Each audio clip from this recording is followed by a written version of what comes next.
Hello and welcome to Hockey Hypothetical, serious answers to silly questions.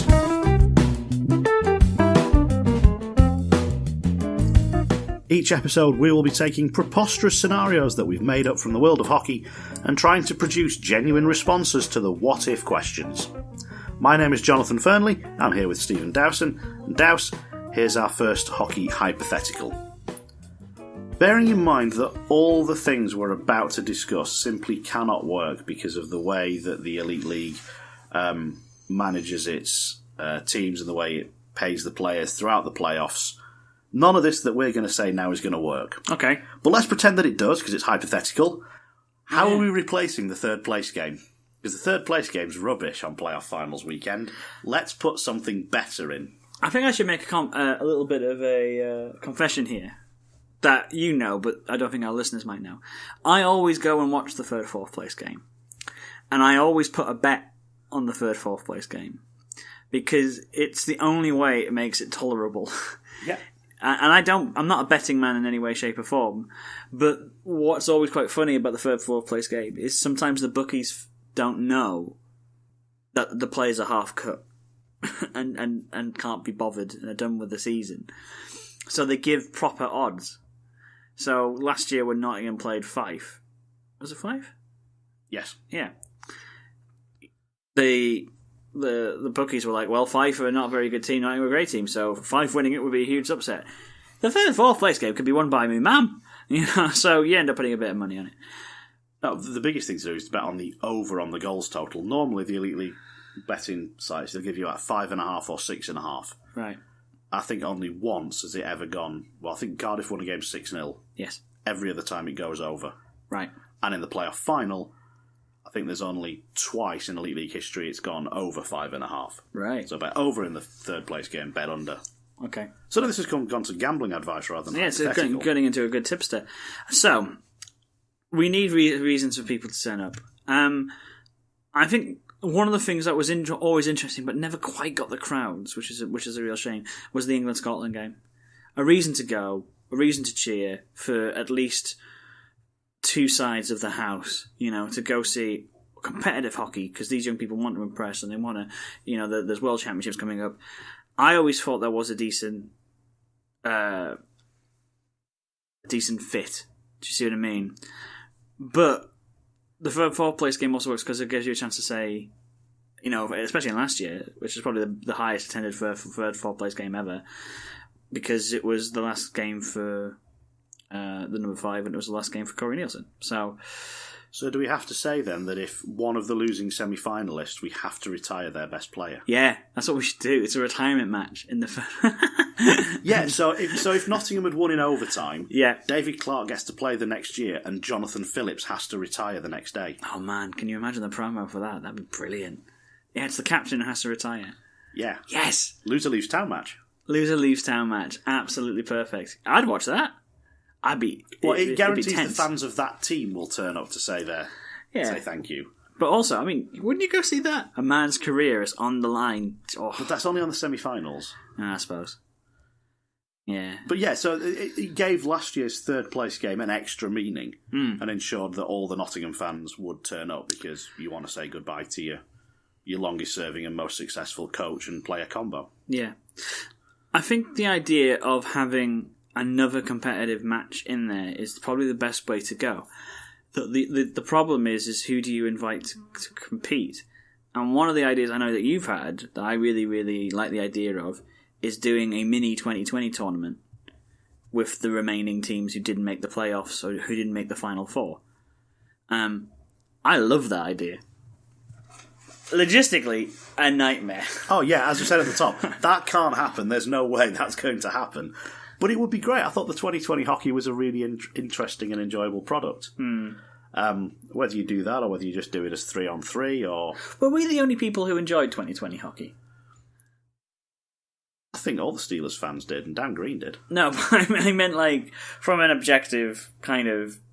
I thought it did a lot of things right that improved hockey, like getting on with the face-offs. Yeah. Yeah, we'll drop the puck when we're ready, thanks. We're not going to wait for you. Yeah. I'm in position, I'm dropping the puck. If you're not ready for it, tough. And due to the nature of the format, we got some upsets. Yeah, we got some upsets and we got some terrifically entertaining games. Yeah, they were. I think there's good. a lot of mileage in it, and it's also a nice thing for the fans whose teams didn't qualify for the Final Four. I get to see my team play again. What about a fan match? Fans are rubbish at hockey. That's going to be lower quality than drunk players. Fine, we'll make it a Zorb ball match. Actually, yeah. The thing is, when you put Zorb ball on into intermission, fans still go down to the concourse for a beer. What if it wasn't fans? What if the Zorb ball was between the players? So it's the third place teams, but in the Zorbs. Yeah. So if the half cut, it doesn't really matter. No, I don't think that's working. No. I don't think that's going to encourage fans. Also, I think the point is that you get a lot of fans for the teams who are in the final that don't go, simply because they're too nervous. Oh, yeah. You need to be in the pub just calming yourselves down before the big game, and just stressing about it. You can't be sat in the rink watching another game, so I think it's always going to suffer no matter how good a game you put on. I disagree. And I would like to respectfully disagree. We've been talking about last man retirement matches. What about we did a classic gauntlet / Royal Rumble match using hockey teams? So steady. So the 9 teams who haven't made it to the final all get put into a pot, and they get drawn out, but nobody knows the draw. And all you have to listen to is the music. You hear the music, that team comes out. It's only ever 2 teams in the ring, but the moment one team scores, the other team is eliminated. Both feet touch the ground. Permanent overtime. Permanent overtime, essentially. And then you just wait to see which team comes next. So it's Coventry against Guildford. Yeah. And Guildford have scored, so Coventry are eliminated. They've got to make their way off. Yeah. And then the lights go out. Exactly. And you're waiting for the music. Tell me, Ma, when I go home. Oh, it's the Giants! Oh my God, they didn't even think they'd be here, but here they are, the Belfast Giants. You know, and then from a coaching point of view, like you gotta adapt on the fly because you gotta adapt to whoever turns up and you gotta play. And then obviously the team that gets like the best seeding, the 9th seeds, you know, it's all random as well. So it means like who's gonna be the last team? Well, we all know it has to be Milton Keynes. There's a huge opportunity for them to win some silverware here today. And they played against Guildford, who are out on the feet because they've been playing for 3 hours. Yeah, and the fans are on their feet, you know, and it's classic, you know, drama. That would be theatre. I would watch that. No one else would, but I would watch that quite heavily. There's going to be a massive queue backstage of all the remaining teams waiting to see if it's them that's going to be called out. It's like cricket, isn't it? In cricket, you get your pads on in case. Yeah, you don't know when you're going to come out bast. True, I suppose. You know, so you just, you know, maybe the teams know the seedings, but they're not allowed to like tell everybody. I mean, obviously, like, you know, in a Royal Rumble, you know when you're meant to be coming out, so the teams will know, but the fans don't. You know, you get the big countdown as well, big horn. Out they come. I love that idea. Let's do that. Let's pitch that. I'm going to write it up now as a proposal. It'll only cost a fortune, but yeah, if you can build the NIC some more changing rooms, that'll be great. I don't need changing rooms, man. Just turn up in your pad. I've been through this. Turn up in your pad. You're not playing for more than 15 minutes, are you? Especially if it's 3-on-3. Yeah, 3-on-3, starting at 12 o'clock. We can get that done in 3 hours. Don't need all the team either, do we? Well, no, because if you're using the remaining 9 non-final teams, that's only 8 matches. Also, you don't need the whole teams. Let's say they're only allowed to bring 8 players. 2 lines of free, 2 netminders. So they're straight on the ice. That's a brilliant idea. That is a brilliant idea. Why don't we do that? Could there be a 3-on-3 tournament? As a elite league select kind of, so the teams who still have players and still have players knocking around, they all send a unit of 5 or 6 to go and play a 3-on-3 tournament. Could do. I still like the idea of the gauntlet match. I don't think you can get anything better than that. I'm trying to be slightly more realistic. To go out and suddenly they start playing the Pretender. It's Steelers are here. You know. But then the thing is, with that kind of match, you could also do something amazing. You know. Let's go out. So Flower of Scotland. Who could it be? It's only the fucking Capitals, they're back! They're back! We didn't even know they were here! The Edinburgh Capitals back in the Elite League! You know? Just absolutely being... Just the crowd losing this. Oh, there's people up in the air. That would be terrific. That's a hell of a way of announcing an Elite League team back in the league. You know? Oh, you've sold me now. You know, lights go out, who can it be? Oh, we don't even know this music. Oh, God, it's the new London team. Who are these guys? Oh, they're just destroying everybody. It doesn't... Oh, who are these people? You know, brilliant. Drama, it's fun, it's theatre, it's perfection. Can we just, extend the netting around the entire ring and call it a cage match? Well, in a cage match, you have to try and escape. Yeah, if you score a goal, it opens the Zamboni door. So you can get out. So this goalie is flopping all over the place, desperately trying to escape the rink. I don't think that's a great visual, you know, on television. But that's the thing, we want the third place game to be entertaining. Yeah. And so World Wrestling Entertainment pretty much has us covered on entertainment. Yeah, they know their stuff. Because you're going to struggle to get quality hockey midday on a Sunday. Counterpoint. Let's play a different type of game for the third, fourth place game. Obviously, we were doing pink ball cricket, red ball cricket. What about white puck hockey? Visually, it's going to be poor.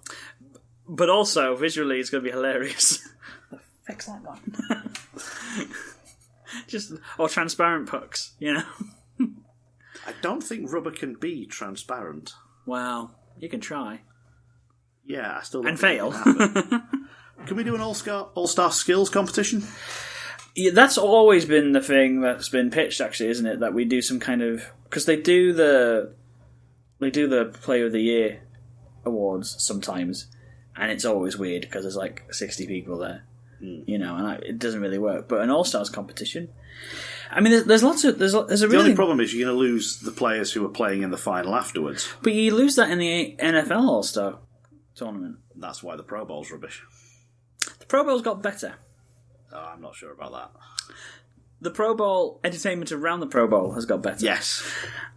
I would be more interested in watching a conference All-Star tournament than a third, fourth place playoff. Because at least if I am a team of another team, of a team that hasn't made the Final Four, I have at least had that moment to cheer on my team and my players. How do you make sure those players haven't been drinking the day before, though? How do you make it matter to them? Well, they'll do what they do in the both the Pro Bowl now and in the NHL All-Star game. Put some money on it. That's why this is purely hypothetical at the Elite League level. Completely.